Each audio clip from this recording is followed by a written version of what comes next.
Hello friends, kitchen வந்து ஒரே நாளில் க்ளீன் பண்ணிடலாம். ஆனால் க்ளீன் பண்ண கிச்சனை வந்து மெயின்டைன் பண்ணுறது தான் நம்மளோட பெரிய டாஸ்க்காகவே இருக்கும். இந்த வீடியோவில் அதை வந்து எப்படி மெயின்டைன் பண்ணலாம், டைம் சேவிங் டிப்ஸ் எல்லாம் நிறையா ஷேர் பண்ணியிருக்கிறேன். ஒரு சில டிப்ஸ் வந்து நிறைய பேருக்கு தெரிஞ்சிருக்கலாம், தெரியாதவங்களுக்கு வந்து இந்த வீடியோ கண்டிப்பாக யூஸ்ஃபுல்லாக இருக்கும். அதுக்கு இந்த வீடியோவை ஸ்கிப் பண்ணாமல் லாஸ்ட் வரைக்கும் பாருங்கள். ஃபஸ்ட்டு டிப் என்ன பார்த்தோம்னா, நம்ம வந்து காய்கறிகளை கட் பண்ணும் போது பக்கத்தில் ஒரு கிண்ணம் மாதிரி வச்சுட்டு நம்ம வந்து அதில் வந்து போட்டுட்டு உடனே பக்கத்தில் இருக்கிற கவரில் வந்து நம்ம வந்து டிஸ்போஸ் பண்ணிக்கலாம். இது போல் பண்ணும்போது அந்த இடம் வந்து நமக்கு வந்து க்ளீனாகவே இருக்கும், க்ளீன் பண்ண ரொம்ப ஈஸியாக இருக்கும். அடுத்த டிப் என்ன பார்த்தோம்னா, இது போல் வெஜிடபிள்ஸ் ஏதாச்சும் கட் பண்ணும் போது நம்மளோட கட்டரில் வந்து ஃபுல்லாக அப்படியே சாறு சாராக இருக்கும். அந்த சாறு வந்து அப்படியே வச்சுட்டோம்னா அது வந்து காஞ்சி போயிடும். அது வந்து நம்ம வந்து க்ளீன் பண்ணுறதுக்கு வந்து ரொம்ப சிரமமாக இருக்கும். அதுக்கு அந்த கட்டரை அப்படியே வைக்காமல் உடனே நம்ம வந்து வாஷ் பண்ணி வச்சிட்டோம்னா, அந்த கட்டர் மட்டும் இல்லை, அந்த கட்டர் அதுக்கப்புறம் அந்த நைஃபு, நம்ம யூஸ் பண்ணுற நைஃபு எல்லாமே வந்து நம்ம வந்து க்ளீன் பண்ணி வச்சிட்டோம்னா ஈஸியாகவே இருக்கும். அப்படியே வச்சுட்டு கொஞ்சம் நேரம் கழித்து கழுவும் போது என்ன ஆகும்னா, நம்ம வந்து ரொம்ப கஷ்டப்பட்டு தேய்க்கிற மாதிரி இருக்கும், அழுக்கம் வந்து சரியாக போகாமல் இருக்கும். அதனால் இது போல் செஞ்சோம்னா ஈஸியாக இருக்கும், க்ளீனாக ஆகிடும்.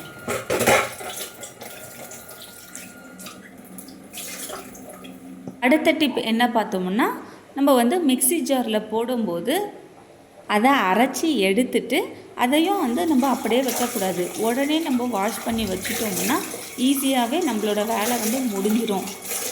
இல்லைனா இதையும் ரொம்ப கஷ்டப்பட்டு தேய்க்கிற மாதிரி தான் இருக்கும். இப்படி பண்ணும்போது டைம் வந்து ரொம்ப மிச்சப்படுத்தலாம். அடுத்த டிப் என்ன பார்த்தோம்னா, நம்ம சமைச்சிட்டு அதே பாத்திரத்தில் வைக்காமல் நம்ம வந்து உடனே அதை வந்து வேறு பாத்திரத்தில் மாற்றிட்டு மூடி வச்சோம்னா நல்லா மெயின்டைன் பண்ணலாம் கிச்சனை. அடுத்த டிப் என்ன பார்த்தோம்னா, நைட்டில் வந்து சாப்பிட்டு முடித்து உடனே வந்து நம்ம வந்து அதில் பாத்திரத்தில் இருக்கிற சாதம், வெங்காயம் எல்லாத்தையும் வந்து நம்ம வந்து டிஸ்போஸ் பண்ணிடணும். நான் என்ன பண்ணுவேன்னா, உடனே வந்து நாய்க்கு போயிட்டு கொட்டிட்டு வந்துடுவேன். நான்வெஜ்ஜாக இருந்துச்சுன்னா உடனே டிஸ்போஸ் பண்ணிடுவேன். அப்படி இல்லை, நமக்கு வந்து கஞ்சி தண்ணி சாதம் அது போல் நிறைய மீந்துடுச்சு அப்படின்னா வீட்டான வந்து மாடு வந்து நிறையா வரும், அதுக்கு வச்சிடுவேன். அடுத்த டிப் என்ன பார்த்தோம்னா, நம்ம வந்து சாப்பிட்டு முடித்த உடனே வந்து பாத்திரம் வந்து சேரும். மோஸ்ட்லி நைட்டில் வந்து உடனே கழுவி வாஷ் பண்ணி வச்சுருங்க. வாஷ் பண்ணி வைக்கும்போது நமக்கு டைம் வந்து ரொம்பவே சேவ் ஆகும். காலையில் வந்து பார்க்கும்போது வேலை ரொம்ப சீக்கிரமாகவும் முடியும், நமக்கும் வந்து மைண்ட் வந்து ஃப்ரீயாக இருக்கும், சிங்க்கு கிட்ட வந்து இடம் வந்து ஃப்ரீயாக இருக்கும். நம்ம வந்து அடுத்த பாத்திரம் கழுவுறதுக்கு வந்து நல்லா ஈஸியாகவே இருக்கும். சிங்கையும் அப்படியே கழுவி விட்டுட்டோம்னா ஒரு பெரிய வேலை முடிஞ்ச மாதிரி இருக்கும். இந்த டிப்பெல்லாம் யூஸ்ஃபுல்லாக இருந்துச்சுன்னா சின்ன பிள்ளை சேனலை மறக்காமல் சப்ஸ்கிரைப் பண்ணிவிட்டு லைக் பட்டனை ப்ரெஸ் பண்ணிக்கோங்க. நான் போடுற வீடியோஸ் எல்லாம் உங்களுக்கு நோட்டிஃபிகேஷனாக வரும். அடுத்த டிப் என்ன பார்த்தோம்னா, நம்ம யூஸ் பண்ணுற ஸ்க்ரப்பு எல்லாமே வந்து உடனே வந்து நம்ம வந்து வாஷ் பண்ணிவிட்டு வச்சிடணும். அதில் வந்து ஃபங்கஸ் எல்லாம் ஃபார்ம் ஆகிருக்கும், அதெல்லாம் ஃபார்ம் ஆகாமல் இருக்க நம்ம பாத்திரம் கழுவிட்டு உடனே அந்த ஸ்க்ரப்பர் எல்லாம் நல்லா தேய்ச்சி வாஷ் பண்ணி கழுவி எடுத்துக்கலாம். இதெல்லாம் ரொம்ப சின்ன சின்ன டிப்ஸ் தான். இது போல் பண்ணி வைக்கும்போது எந்த நேரமும் கிச்சன் வந்து க்ளீனாகவே இருக்கும். அடுத்த டிப் என்ன பார்த்தோம்னா, நம்ம யூஸ் பண்ணுவோம் இல்லையா, சோப்பு வச்சு யூஸ் பண்ணாலும் சரி, இந்த மாதிரி லிக்விட் டப்பா யூஸ் பண்ணாலும் சரி, உடனே அதை வந்து நம்ம வந்து வாஷ் பண்ணி வச்சுருவோம். அப்படி இல்லைன்னா சைடில் ஃபுல்லாக அழுக்கு சேர்ந்து போயிடும். இது போல் பண்ணும்போதும் நம்ம கிச்சன் வந்து அழுக்காகாமல் மெயின்டைன் பண்ணலாம். அடுத்த டிப் என்ன பார்த்தோம்னா, நம்ம வந்து பாத்திரம் வந்து கழுவிடுவோம், ஆனால் கழுவின பாத்திரத்தை வந்து எடுத்து வைக்கிறது வந்து ரொம்ப பெரிய விஷயம். வந்து உடனே வந்து அதாவது பிளேஸில் வந்து ப்ளேஸ் பண்ணிடலாம். அடுத்து கிச்சனுக்கு கீழே வந்து மேட் போட்டிருக்கணும். அடுத்து நம்ம வந்து கிச்சனில் வந்து நிறைய யூஸ் பண்ணக்கூடியது மிளகாத்தூள், உப்பு, தனியாத்தூள், மஞ்சள் தூள், அதெல்லாம் தான் யூஸ் பண்ணுவோம். அதெல்லாம் நம்ம என்ன பண்ணலான்னா, அது காலி ஆகும்போது உடனே அந்த டப்பாவை வந்து க்ளீன் பண்ணிவிட்டு அதில் வந்து அதுக்கான பொருளை வந்து ஃபில் பண்ணி வச்சோம்னா டைம் வந்து ரொம்ப சேவ் பண்ணலாம். மீதி இருக்கிறத வந்து அப்படியே கட்டி இன்னொரு பாக்ஸில் வந்து ஸ்டோர் பண்ணிக்கலாம், தேவைன்ற போது எடுத்துக்கலாம். அடுத்த டிப் என்ன பார்த்தோம்னா, நம்ம வந்து சமைக்கும்போது கை வாஷ் பண்ணிவிட்டு மற்ற பொருளை வந்து நம்ம வந்து தொட மாட்டோம். அப்படியே நம்ம வதக்கிட்டு இருக்கும்போது எல்லா திங்ஸையும் வந்து அப்படியே தொட்டுடுவோம். அதனால் என்ன ஆகும்னா குட்டி குட்டி பூச்சிங்க வந்து அது மேலே வந்து சுற்றுறதுக்கான வாய்ப்பு வந்து நிறையவே இருக்குது.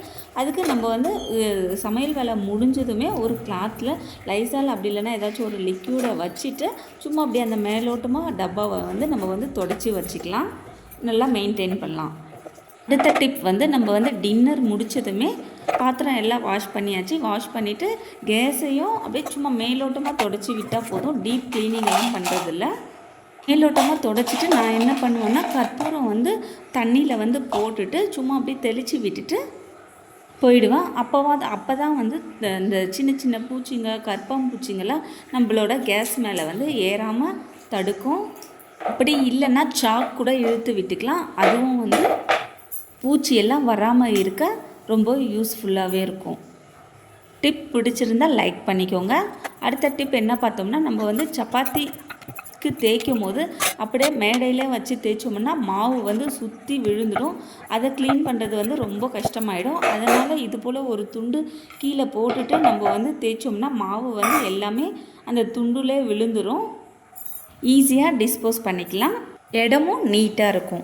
அடுத்த டிப் என்ன பார்த்தோம்னா நம்ம யூஸ் பண்ணுற டஸ்ட்பினில் வந்து இது போல் கவர் யூஸ் பண்ணிக்கணும்னா நான் அடியில் வந்து டஸ்ட்டெல்லாம் அப்படியே தங்காது. க்ளீன் பண்ணுறதுக்கு வந்து ரொம்ப ஈஸியாக இருக்கும்.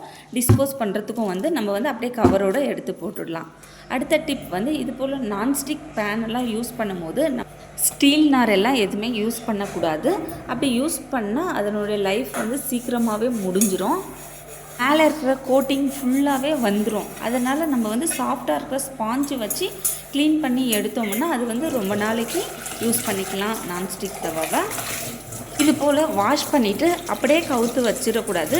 அந்த தண்ணியெல்லாம் அப்படியே இருந்துச்சுன்னா அப்படியே புள்ளி அந்த இடமே வந்து ரொம்ப ஒரு மாதிரியாகிடும். அதனால் நான் என்ன பண்ணுவேன்னா ஒரு காட்டன் கிளாத்தை வச்சு வாஷ் பண்ண உடனே அந்த துணியை வச்சு நல்லா தொடச்சி எடுத்தோம்னா அடுத்த முறை யூஸ் பண்ணுறதுக்கு வந்து நல்லாயிருக்கும்.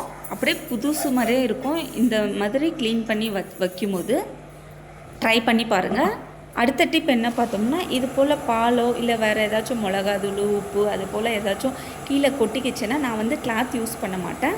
கிளாத் யூஸ் பண்ணால் அதை வந்து வாஷ் பண்ணணும், அது வந்து டைம் வந்து வேஸ்ட் ஆகும். அதனால் இது போல் ஸ்பாஞ்ச் வச்சுப்பேன் நான் கிச்சனில்.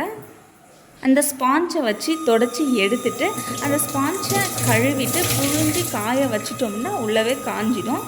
அதனால் நமக்கு வந்து கிளாத் வந்து நிறையவே சேராது, ரொம்ப யூஸ்ஃபுல்லாக இருக்கும்.